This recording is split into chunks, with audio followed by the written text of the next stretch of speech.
Ok, vamos voltar para as cinzas da novilha. As cinzas que são a forma final do fogo, daquilo que o fogo consumiu, não dá para ir além disso. São cinzas.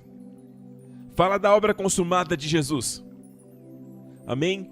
A novilha vermelha é Jesus. E isso é colocado na água para aplicação. Se alguém tocar em algo morto, num homem morto, ou tocar um osso, ou tocar um túmulo, eles tinham que retornar para espargir as cinzas da novilha vermelha. Diz aqui, quem estiver no campo e tocar alguém que tenha sido morto à espada, ou em alguém que tenha sofrido morte natural, ou no osso humano, num túmulo, ficará impuro durante 7 dias. Pela pessoa impura colocarão um pouco das cinzas do holocausto de purificação no jarro e derramarão água, veja ali a palavra purificação, e colocarão água corrente num vaso. Um homem limpo tomará hisopo e o molhará naquela água. E aqui não era um sacerdote, Arão, Moisés, que retrataria a pessoa de Jesus, mas aqui diz um homem limpo, e eu entendo que o homem limpo é alguém que já é crente em Cristo, amém? E que está aplicando numa outra pessoa. Agora mesmo eu estou fazendo isso com vocês. Não me refiro fisicamente para aqueles que estão aqui na primeira fileira, mas enquanto eu prego, eu estou espargindo água limpa em vocês. E a verdade é que é importante que a palavra que você está ouvindo, meu amigo, eu estou espargindo as cinzas da novilha vermelha sobre vocês. Amém? E as partes mortas em você, aqueles pontos mortos na sua mente, no seu cérebro, sabe aquele ponto morto que você não consegue alcançar? E as pessoas dizem que quanto mais você envelhece, mais pontos mortos. Bom, eu não aceito isso. Não aceitamos isso. A Bíblia diz que Moisés morreu aos 120 anos, seus olhos ainda estavam bons e nem estava abatido na sua força natural. Em hebraico, isto significa que ele permaneceu hidratado. Ele ainda tinha vigor, ainda estava hidratado. Não, ele não usava hidratante. Significa que os seus ossos estavam fortes, sem osteoporoses. A Bíblia diz que algumas coisas que fazemos fortalecem os ossos. Já leram isso? Ela diz, engordam os ossos. Eles não se quebram. Ah, pastor, isso depende se você toma cálcio ou suplementos, mas creia, o jeito de Deus é o melhor. Porque temos exemplos na Bíblia de pessoas que não tomavam suplementos. Continue com seu remédio. Eu só estou falando de pessoas que de fato não tomavam. E eram fortes. Eu tomo. Sim, eu tomo. É bom que saibam, todos os dias, eu tomo. Eu quero apenas que vejam na comparação quanto mais nós precisamos do Senhor e da sua palavra. Amém? Então, um homem limpo deve pegar o hisopo, e eu creio que é a sua língua, a menor parte do corpo, como a Bíblia diz, e deve mergulhar na água e aspergirá sobre aquela tenda e sobre todo o utensílio e sobre as pessoas que ali estiverem, como também sobre aquele que tocar nos ossos, ou alguém que morreu, que foi morto, ou numa sepultura. Essa provisão é para quem tocou a morte. O pecado sempre leva à morte, sim, mas nós temos outras ofertas pelo pecado mencionadas em Levítico. Esta em particular fala sobre a morte, então eu declaro a vocês que essa provisão também é destinada contra doenças e enfermidades, que é uma forma de morte, e declaro a vocês que também é uma provisão contra a depressão, porque é uma forma de morte na sua mente. Amém? E Deus te quer bem. Amém? Veja o retrato de alguém que está bem, o Senhor Jesus. Lembre-se que na terra ele era totalmente homem. Ele era Deus, sim, mas na terra ele veio como homem, totalmente homem. E todas estas características que eu mencionei há pouco é o ponto mais elevado, é o ponto mais desenvolvido de Cristo. Sabe, ele cresceu. Veja que um Deus não cresce. Deus é espírito, mas se tornou um homem, então cresceu. Ele não tinha todo o conhecimento, não estava no ventre da mãe. Ah, eu sei de tudo. Ah, eu sei como tudo funciona. Não, ele era um bebê até que eu creio que em dado momento a consciência veio, que era o Filho de Deus, que havia uma vida antes daquela. Aos 12 anos, os mestres da lei ficaram abismados. Estão aqui? Estou dizendo que essa provisão é para toda a área morta da sua vida. E o que ela diz? Que se você tocar a morte... Pastor, o que você quer dizer com tocar a morte? Tem coisas que não são claramente pecados. Não é um pecado. Pecado. Não, não é um pecado. Sabe? Tem coisa que você olha e diz, isso é um pecado. É claro. Amém? Amém? Você deve saber o que é um pecado, certo? Ok? Mas tem coisas que não dá para dizer. Certa vez eu estava com o pastor Mark num outro país e estávamos com um tempo livre e acabamos indo para uma livraria naquela cidade. Estávamos ali e eu estava observando alguns livros e havia um livro famoso que dizia revelar a você os segredos do universo e tudo mais. Eu fiquei curioso e peguei o livro e é um best-seller, um grande best-seller. Eu peguei o livro e falava como usar aqueles princípios da nova era e toda aquela coisa de usar o poder da mente e que assim você poderia manipular o seu futuro, as circunstâncias. E aí eu lembrei que eu já tinha visto aquilo há muitos anos atrás, quando eu estava no ocultismo e Deus me livrou de tudo aquilo. Eu percebi o mesmo conteúdo e eu permaneci lendo apenas para ver aquele conteúdo e permaneci lendo.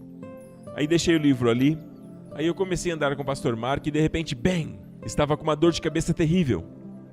Uma dor de cabeça tão terrível que, olhando para trás, não me lembro de ter tido outra igual.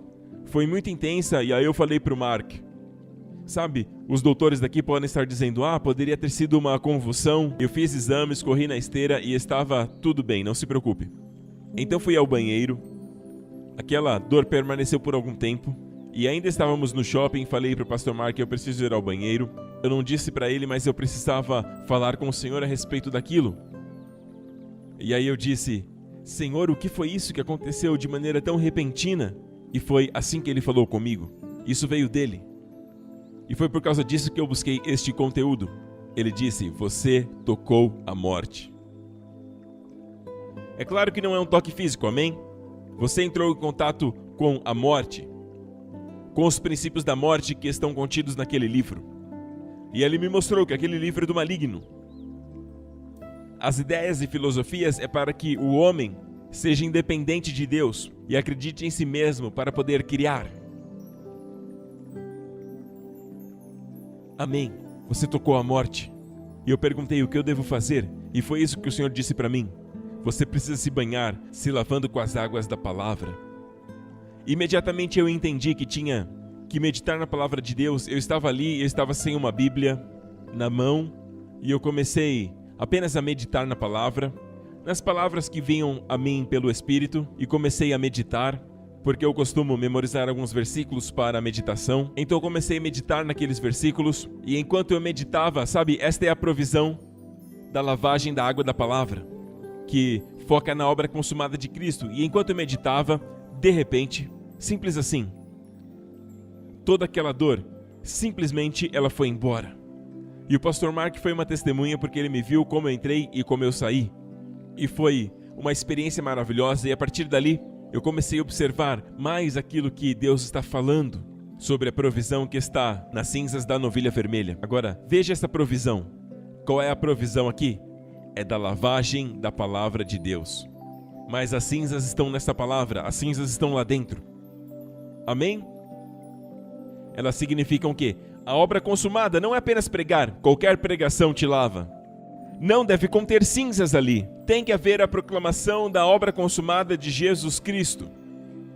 Como nossos pecados foram exterminados ali na cruz do Calvário.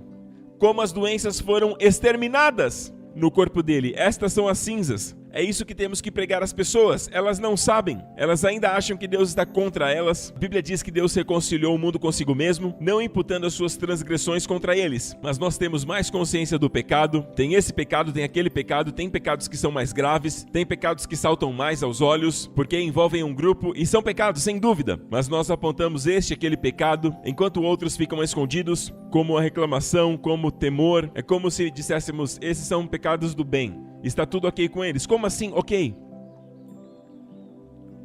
Sabe de uma coisa? Todos os pecados foram consumados na obra de Jesus Cristo. Deus está dizendo ao mundo que a única razão pela qual alguém vai passar pela morte eterna após essa vida, amém, é rejeitar a provisão. Não é pela falta de provisão, ok? Mas somos espertos, nós queremos tudo aquilo que Jesus conquistou para nós, amém? Amém? Então a pregação deve falar de Cristo, tudo aquilo que você lê, tudo aquilo que você ouve, deve falar sobre Jesus Cristo ali na cruz. Se alguém está te ensinando, pode ser até mesmo um pastor, e ela ensina sobre todos os bons ensinamentos de Jesus, falando especialmente, veja, por favor, não interprete mal aquilo que eu vou dizer agora, ok? Nós temos que ler os textos da palavra interpretando segundo a luz da nova aliança, amém? O Sermão da Montanha, por exemplo, se você viver pelo Sermão da Montanha, você vai viver uma vida bem-sucedida e então você irá para o céu. Não. Jesus pregou o Sermão da Montanha para você se esgotar. Há elementos ali, por exemplo, se você pecar, corte a sua mão. Se teu olho te ofende, arranque-o. Alguém já fez isso? O que Jesus estava fazendo ali? Ele estava levando a lei ao grau mais elevado, da forma que Deus desejava, porque os fariseus estavam trazendo para um nível possível, mas ele estava resgatando todo o prestígio da lei, para que todos se encontrassem inadequados, porque todos somos culpados. A Bíblia diz que Deus deu a lei para que toda boca se cale e para que todos sejam culpados diante de Deus e tenhamos a necessidade de um Salvador. Posso ouvir um amém?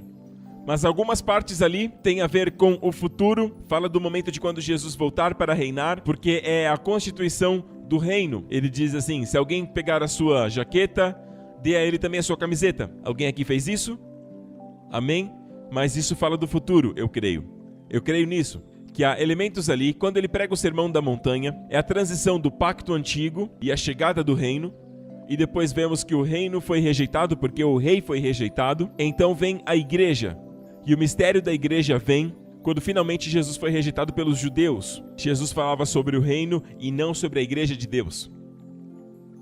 Porque no cenáculo ele revela as verdades sobre a era da igreja.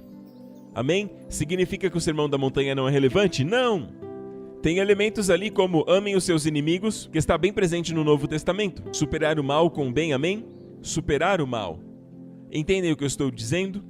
Por exemplo, as cartas de Paulo você pode seguir totalmente. Jesus certa vez disse para os discípulos, não sigam o caminho dos gentios. Vá buscar as casas perdidas de Israel. Amém? Nós vamos aplicar isso hoje? Está errado? Não, devemos interpretá-lo à luz da nova aliança. Devemos passar mais tempo. Aqui são palavras de Paulo, aqui é o próprio Jesus. Ei, Paulo não escreveu de si mesmo. Ele recebeu do Cristo que ascendeu. Jesus, enquanto estava na terra, ele disse todas as coisas. Ele mesmo disse, eu tenho muitas coisas para dizer, mas vocês não estão prontos. Quando o Espírito Santo vier, ele te guiará em toda a verdade. Gaste mais tempo na nova aliança. Nas cartas de Paulo, nas cartas de Pedro, nas cartas de João, todas elas foram escritas para você. Passe tempo nelas. Porém, todos os livros da Bíblia, amém, são proveitosos para o homem de Deus hoje. Amém? Sabe, algumas coisas foram escritas por você e outras para você. O Novo Testamento, amém, foi escrito para você. Vocês estão aqui? Vamos finalizar agora. Estou dizendo que muitos dos benefícios que vocês veem estão ligados, na verdade, a receber a palavra. Porque você não sabe o quanto de morte você recebeu em determinado dia, em determinada semana. Então a melhor coisa a fazer é ir para o banho, para a lavagem. Lembram da semana passada? Se mantenha, permaneça vindo. Sabe, se o único momento que você recebe a palavra é aos domingos, então venha aos domingos. Mas me chamam de cristão domingueiro, não se preocupe. Pelo menos no domingo você se limpa para a semana. Eu estou feliz que esteja aqui. Eu estou feliz por isso. Pastor, tem muito tempo que eu não venho à igreja. Você está aqui agora para me dizer isso, ok? Estou feliz que esteja aqui. Pare de criticar as áreas da vida dos outros. Não há nenhuma menção no Novo Testamento. Você não vai encontrar Paulo dizendo para os santos em Roma, exceto aqueles que não estão vindo para a igreja. Nós que somos assim. Nós temos paciência com os nossos filhos que estão crescendo, mas temos pouca paciência com os nossos irmãos.